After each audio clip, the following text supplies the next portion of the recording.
Good morning, Briot, or Hey, afternoon Brian. for you. Actually, it's afternoon for me, just barely.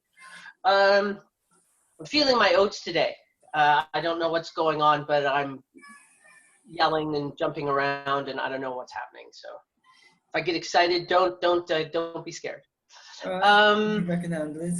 we we recently were talking about the Vedas and the history of the Vedas and what the teachings were, what the timeline was, and then ultimately being able to, for our audience, connect it as much as possible to yogic philosophy and Sanskrit and what we're being taught today, so that there is a connection. I've always been curious about it. I know, some very simple overview things that everything comes from the Vedas. So if you could waltz us down memory lane a little bit, would be awesome. How are you today, by the way, first of all? I'm doing pretty well. The last few days have been nice and cool.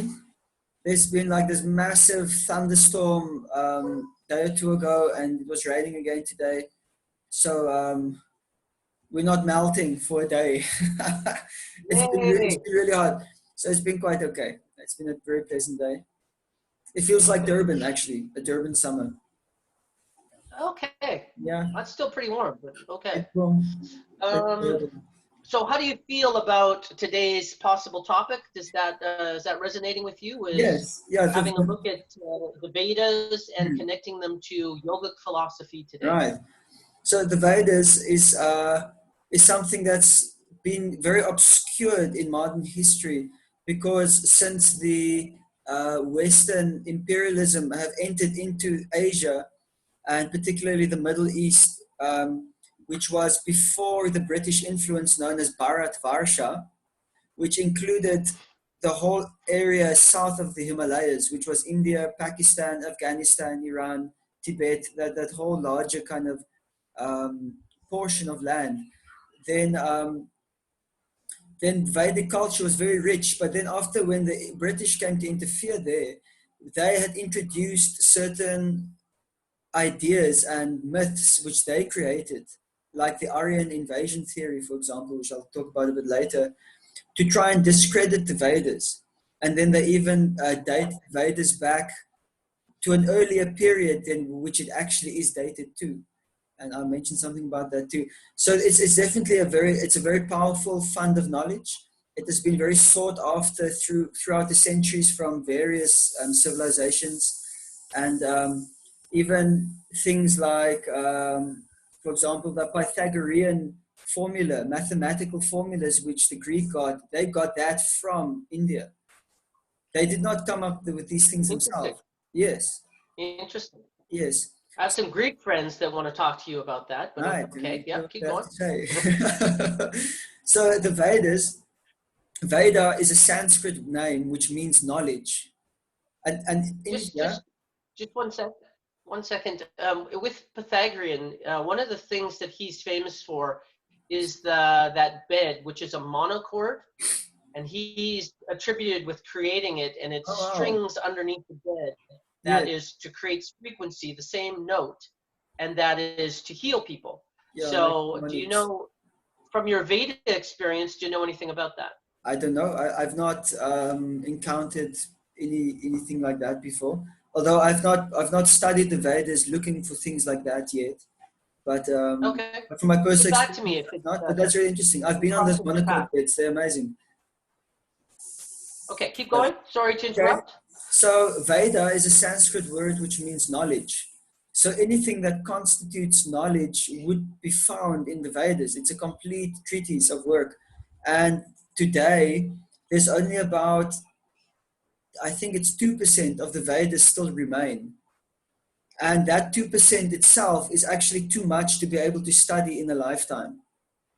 So Okay. it's very vast. And the Vedas, they existed for countless millennia, practically since the beginning of time and the creation of the universe. And it has been passed down in the oral tradition from a master who has realized that knowledge or maybe faculties of that knowledge and then pass it down to the students. And when they have realized it and understood it properly themselves, then they can also pass it on like that. And this way, this knowledge Hmm. is maintained. And but then 5,000 years ago, there was a personality who was called Veda Vyasadeva that Okay. when he foresaw the current age that was about to start. He understood that people would become very unfortunate, they would become less intelligent, and the memory would become very weak. So therefore, he thought it wise to record it into books. But then he also split it into 4 categories, which are known as the 4 Vedas, to make it easier Okay. studyable for us. So they called this the Rig Veda, the Sama Veda, Yajur Veda, and the Tarva Veda. And then different things are contained in there. So this happened 5,000 years ago when it was recorded in written form. And Okay. so that would be about 3000 BC. So this predates all known religions today, basically. And it Okay. really speaks to different peoples in different walks of life and gives them the knowledge that they want to pursue whatever it is they want to pursue. So in a sense, it is not a spiritual literature in terms of you can approach it for material things, like, for example, economics or agriculture or warfare or politics or moral codes and ethics and logic and things like that. But ultimately, all these things are just meant to fulfill these desires, to give a realization that this is not what I want, and then to try and help you to get to the point where you start inquiring into spiritual knowledge, which there's also a portion that it gives for that. Okay, so now some things which can be found in the Vedas, just to kind of give an idea of how advanced it is. Like in the Rig Veda, which is the oldest one, there's descriptions of electricity and how to build batteries. And then how to use a earthen pot and how to separate them and 2 different substances, and then how to connect these batteries in series. And then if you have 100 of them connected, you can split water into hydrogen and oxygen, and then you can capture the oxygen Wow. and use it for aviation, like Wow. hot air balloons. They describe it as explicitly as that, like the words for hydrogen. Well, there's Yeah. they found some of these old pots that were actually creating electricity in Iraq. Oh, amazing. So that, yeah, they exist. Yeah, they So they exist. found old ones. They're not, I don't know how old they are exactly. I'm not really good with dates most of the time, but this is antiquated. And yeah, they've had electricity for a fairly long time. Yeah, So they've those known exist. about it. And there's calculations of the distance between the sun and the earth and the moon and the earth, and they coincide quite closely with modern calculations as well. Okay, in the Vedas. Yeah, they also talk about the pyramids, the circumference, the sides of the pyramid. There's mathematics. I don't remember exactly what you add up, but one is exactly the size of the Earth, and the other one is the distance from the Earth to the sun, Oh, and it's amazing. exact. Just see. So that exists as well. The thing I've never heard before was when you talked about, because we're only toying with that technology now. I'm sure it probably exists that we just don't know about it. Is the splitting of water to get out the oxygen and the hydrogen, Yeah. because the hydrogen is the fuel. I mean, you can use that. If you can split oxygen and hydrogen, what did you say the oxygen was used for? Well, they didn't mention about that, but they just said that you can split it in hydrogen, oxygen. The Yes. actual So what Sanskrit that they went use, in? they say udana vayu and upa and prana vayu. Which, if you know a little bit about yoga, the udana vayu is the air that moves up. So up Yes. moving air, helium, and pranavayu means life sustaining. Prana means life, or life Yes, force. prana. So, which is oxygen, the life sustaining air, which is the one that you need to breathe. So these are the words that they used for hydrogen, oxygen. Well, that's fuel. You know, if you're Yeah, splitting yeah, hydrogen, if you're splitting water, you're creating fuel. So yeah. that's fascinating. So they had Okay, that. keep going. They had it was 3 or is it 500 plus complex surgical techniques which are described in there, like cataract operations, cesareans, amputations, things like that, Wow. with also a list of medical tools used to perform these operations. Descriptions of these are in there. Was there Was Yeah. it like saw or laser? What were these tools looking like? Especially cataracts. Jeez.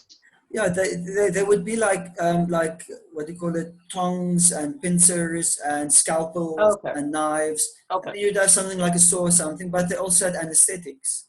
They also had these kinds of things. It wasn't like I would say, the pre-modern era where you basically had to drink a bottle of whiskey and then bite That's down right. onto something, We and then got some song to do, boy. you had five men holding you down, and then a physician just comes with like an old saw and he just starts hacking at you. Very like uncivilized. Sounds great. Yeah, it was not like that. They had anesthetics. They could actually put you, under induced comas and things like that. So these are certain things which existed then, which only now in the last 150 years people have started discovering again. So that knowledge has existed for thousands and thousands of years. It has been there, and so the Vedas is a very vast fund of knowledge, and it is, as I said, it's been sought after by many people. For example, it's well known that um, like the Russians and the Germans in the early 1900s, they were very interested in finding parts of this Vedas.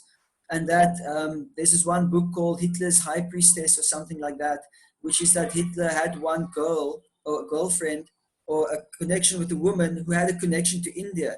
And he was trying to access some of these informations contained in the Vedas, particularly what's called the Dhanur Veda, which is the art of warfare, which is how to use and Okay. manipulate weather to your advantage. For example, they can do that in warfare, when to do what, certain formations and strategies, which are very effective. And Wow. yeah, so you had, and even the Russians. So after the Indians kind of, India opened up a bit, there was a lot of that stuff which was taken away from India and was lost to these invading countries that were there. And then Okay. yeah, so if they weren't Well, like the hopefully they still Greeks have who them. were destroyed completely, Athens was completely annihilated, the Library of Alexandria. So I think Alexandria, yeah. the type of knowledge you would have By found the in there, Christians. By the right, Christians. by the Christians. By the Christians. But I wouldn't be Quite. surprised to learn that the knowledge in that library would be very similar to Vedic scrolls. That's Vedic. Okay. There's, Fascinating. Just a quick question about, I think it's Vendanta. There's a teaching and there's a oh, school. Vedanta. Yeah. So what is the relationship from the Vedas? Because they're definitely related. So Yes. where is it in time and what is that? Okay. So Vedanta was also a book compiled by Veda Vyasadeva, and it was a commentary on the Vedas. And Vedanta comes from the word Veda, Anta. And the Sanskrit word Anta means the end. So Vedanta means the end of the Vedas or the end of knowledge. Means what is the Aha. conclusion of all knowledge? Like what is the conclusion? What's the point Aha. of knowledge? And then and what it's all about is explaining the nature of the soul and its relationship with the material nature and the relationship with the spiritual reality, and where we are now and how we can ascend to that point. But the Vedanta has also been written in a little bit of an obscured way, in which generally people, monists, they call themselves Vedantists, and they oftentimes, Who? the monists, people who subscribe to monism, that everything is one. There's only one undifferentiated spiritual energy. There's no such thing as variety or individuality or personality. Okay. Yeah. Ultimate reality is just white light. That's it, and that we like that. And in other words, I am God. That's the conclusion of monism. So they like to use the Vedanta to support their philosophical beliefs, I guess you could say, or their path. But actually, Vedanta is actually a devotional literature. It's actually a devotional literature, and but it's written. Sometimes sages write things purposely in a particular So way devotional, to mislead. devotional in the sense of being in seva, Yes, yeah, yeah, service. yeah, which is more in alignment of like our kind of discussions lately. But people will Yes. argue with that, and that's fine.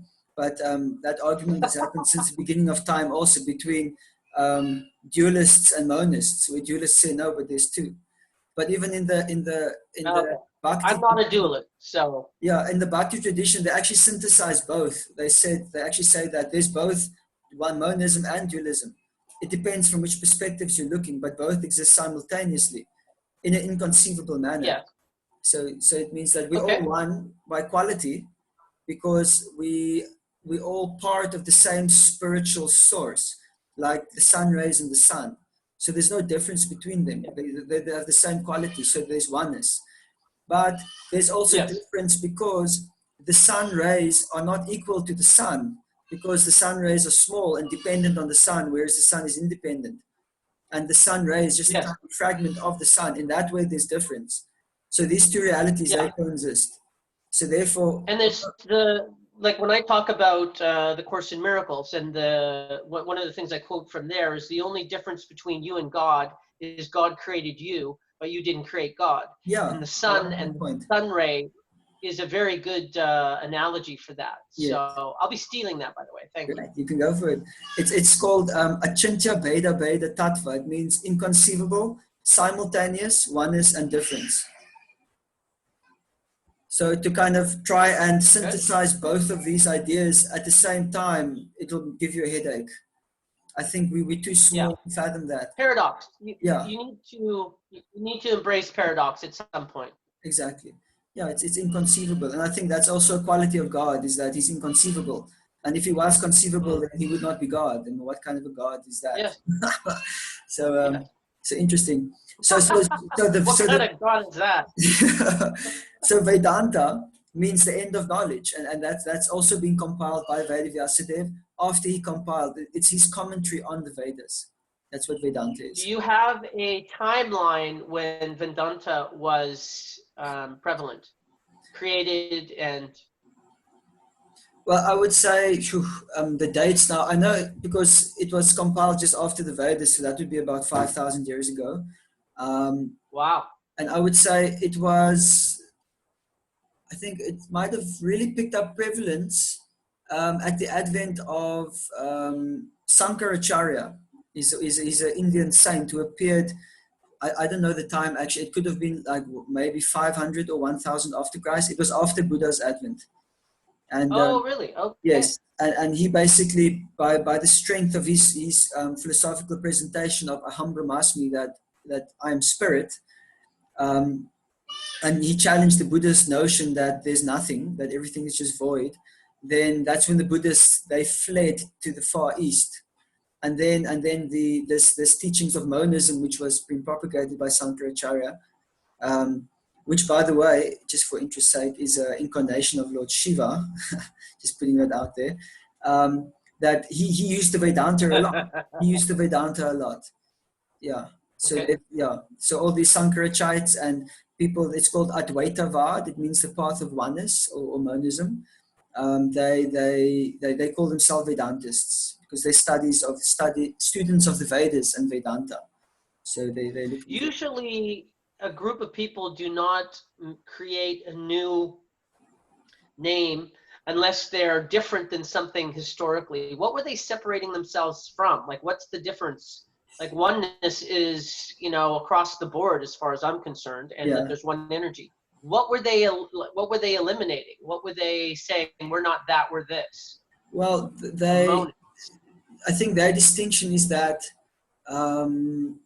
this notion, which is actually a quite a common notion. Like most people on this earth actually think through this paradigm, but it's very subtle. It's the notion that all form and variety is simply due to illusion. That because of illusion, there appears to be this manifestation of variety and form and separatedness between us and our personalities, but actually they don't exist. Yes. That the real reality is just one undifferentiated spiritual substance. There's no form, there's no qualities, there's no personality. It just is this spiritual energy. So this is Yeah. So what about the illusion? What about what do they say about the illusion part? So they say because of illusion, then sometimes a spark can enter into there and then start experiencing these mirages of what we're experiencing now, that this world is actually not Right, factual. but they're not. It's like Samkhya yoga, or it doesn't seem different than Buddhism or Hinduism, yogic philosophy, Yeah. the Course in Miracles for that matter. It doesn't seem any different. They're Well, all pretty much saying that this is an illusion and all there is oneness. yeah. So Buddhism is different, and I'm talking about the original Buddhist tenets, not like the different factions which exist today, um, as Okay. propounded by Buddha and his immediate followers, is that um, everything is illusion, and actually there's no spiritual reality. Even you don't exist. Ah, Yeah, whereas those okay. studies of Vedanta or the Advaitavadis is that they maintain that you do exist, but only you Something is exist. real. It's that you are the only thing that Something is exists. Yeah, exactly. something is real Buddhism about is me. like nothing is real, Something and real. and the monists, they say you're the only thing that's real. Everything else is not real. Who says that? That's the monists, these Advaitavadis. That's what monism is that you're the Okay, only thing that's real. so I'm real and everything else is illusionary, including you. Well, everything else is me. Everything is me. And these different Yeah. forms is Okay, and illusion. that's the Yeah, same thought process. Yeah. everything Yeah, is I me. get it. I am you. I am this Yeah. table. I'm the computer, and I'm just so. Yeah. And this manifests so Different differently. mathematics. Like I know some people say, you know, God has expanded himself into many so that he can experience himself subjectively. That's monism. That's actually just monism. It's in different ways presented. Okay. Yeah, Well, it's all over the show. Okay, good. Thanks. yeah. So that's the distinction, and then the difference between that then and like I would say devotional uh, path is that um, this world is factual, but the illusion is that we think it is something else than what it is. That we think it's permanent, we think it can satisfy us, but it can't. But it does exist. Like this table I'm sitting here, it exists at this moment. It exists, but soon it Hmm. will not exist. It'll exist in a different form because the energy keeps changing. But that energy and this manifestation at the moment, that is real. But what I'm trying to do with it, that might be an illusion. When I think that this is meant for me to get satisfaction from, that's an illusion. But the purpose of Okay. this table is actually to be used for some higher spiritual purpose. It's like so that's where the difference is with the bhakti. It's like okay, it's illusion, but Maya does not just it means not this. It's not what it appears to be. That's what Hmm. so it is, but it's not what you think it I is. see it. I see it as a construct. I Yeah, see so everything as a construct. so there's a difference. Yeah. And then with the other traditions, which I guess would largely be classified as like Hinduism, which is actually quite a recent word that was made. Incarnation. Nowhere in the Sanskrit text is the word Hindu or Hinduism there. It's actually came with British colonialism and kind of some colloquial words. Yeah, it was the Muslims who lived towards the north, close to the Sarasvati River. No, the Sindhu River. Sorry. Then they referred to the people who lived on the opposite side of the river as the Sindhus, the people who live there. And these are different groups of people worshiping different things because they're trying to attain different stuff. But they're followers of Vedic culture. And then from this Sindhu, the pronunciation became Khintu. And then Hindu kind of came after a while, and they were collectively known as Hindus. But within Is that, that? Yeah, I heard that story before. yeah, Is that during British time? I don't exactly know the timeline, but I know Somewhere that in the 1800s or way back? I'm afraid I don't have that information exactly when, but I know with the British it really solidified and actually became more a thing. Yeah. And by the way, Ah. Hindus and Muslims lived completely peaceful and happy with each other until the British arrived. It was obviously they're the ones who did it. Um, but okay, so backtrack a That bit. was Okay, so 19 then part of when those Hindus, you have then different paths where these people, they're not even pursuing anything spiritual.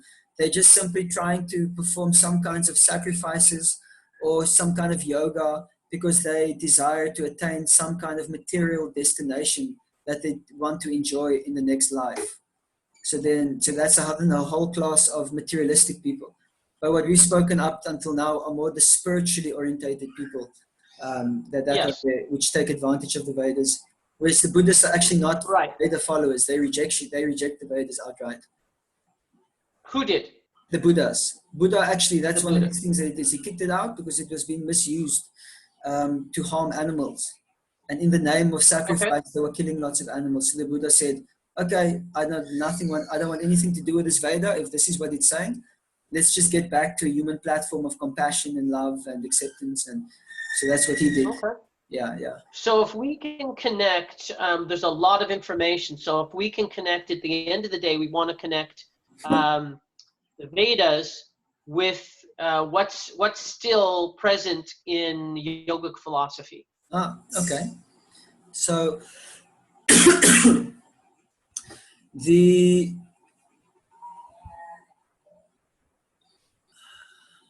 so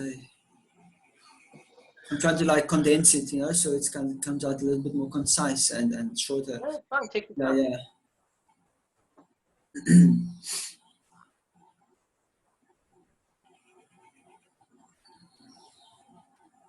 So the Vedas, when after the Vyasadeva compiled the Vedas, and because his desire was to try and encourage people in a spiritual direction, but after that he was feeling very, very unsatisfied because he thought, but I did everything, I wrote everything without pretense, without any kind of ulterior motive, and my consciousness was pure and I followed all procedures properly, but still I'm feeling unsatisfied. And he was wondering why he's feeling unsatisfied.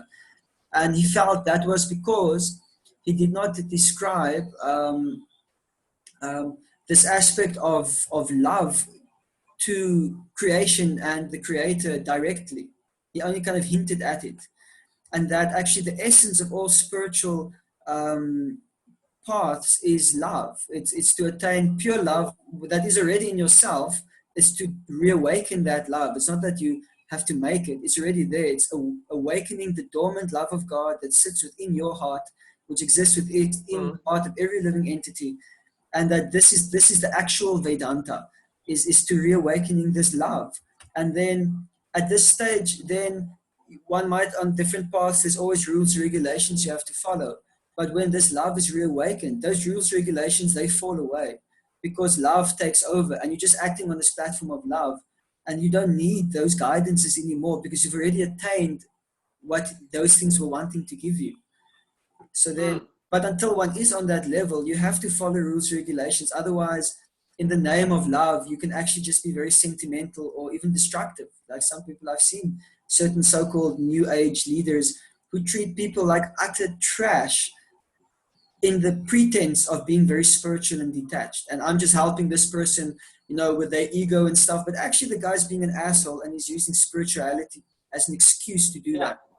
So yeah, the Course of Miracles talks about that that there are no half miracles. There's nobody closer to God. It's completely ego if somebody thinks that they're closer to God than everything else. And then being able to put themselves in a place where, like the priest did, you have to go through me to get to God, and God loves me more than he loves you, so obviously I'm special. So they call it the special relationship.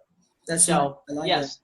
So the final thing then, what Vyasadeva compiled then, even after the Vedanta, was he compiled the Purana known as the Srimad Bhagavatam, which Puranas, they are ancient histories, and some of the events in them, they date back hundreds and thousands of millions of years on this planet, and even on events on other planets. Like my description of Puranas or the Bhagavatam is as such. It says it's a non-geocentric historical recollection of intergalactic affairs.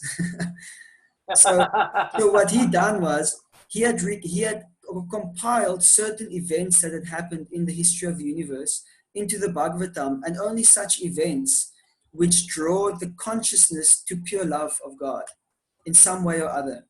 And he compiled this literature, and the Bhagavatam is known as the natural commentary of the Vedas, because all these events and the realizations and lessons that one learns from looking at these histories, they all help to reawaken that love which is dormant in one's heart.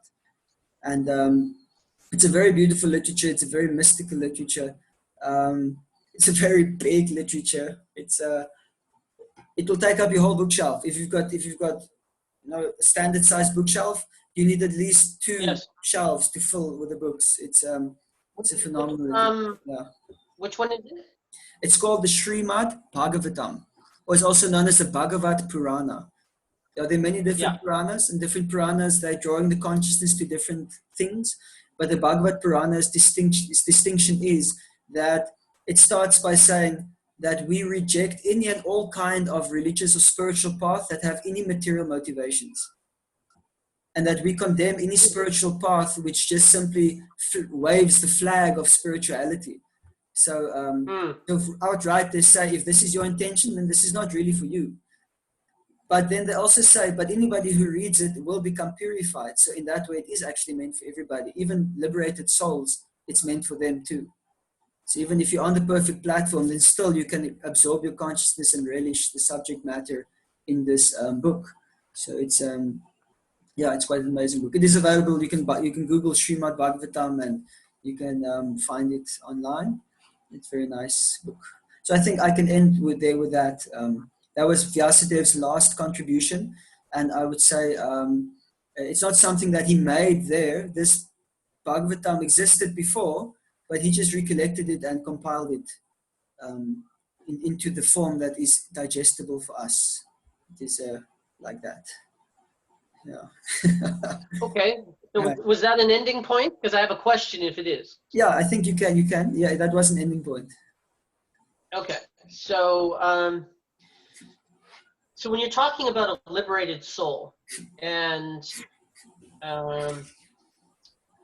reawakening the dormant love, we have the love in all of us. We're not creating it. It's just it's dormant. And when we talk about compassion, and we're talking about love for self and love for all that it is. So can you? I just want to emphasize a practical understanding of the love for God and the connection for God. And I have one for creation that's true for me, and I'm pretty sure you do as well. Could you describe what a liberated soul is and how you reawakened your dormant love, and then what that looks like? What's your relationship with creation? What does it feel like? Really, really brass tacks. Well, I don't know exactly what it feels like since I'm not a liberated soul, but I can give a guess about the qualities of what I've seen myself and. Yeah. You've been liberated from something. Yeah. Okay, so I would say a liberated soul is somebody who has transcended the bodily conception of life completely. They've realized their spiritual identity and as being a servant of God and eternal, and that they're free from birth and death, and that they're not So affected by are material you energy. eternal? I'm eternal. Are you eternal? Yeah. Yes. So am I. Do you have a love for creation, a deep love for creation? That's the number one emotion. Yeah, I have a love. I don't think that love is pure, but I certainly have a love. Yeah. Do you have you ever had even a momentary pure love for creation? Yes, I have. Good. Yeah. This is, me too. Okay. Gonna narrow this stuff down. You're a lot of fun, I have to say. And then a practical, how did you get there? What is it that you realized that you were able to connect with your dormant love for creation and self and everything else? When did you realize that? What was the aha that you realized that it was real and that you could open up to that and that you could feel your eternal connection to everything?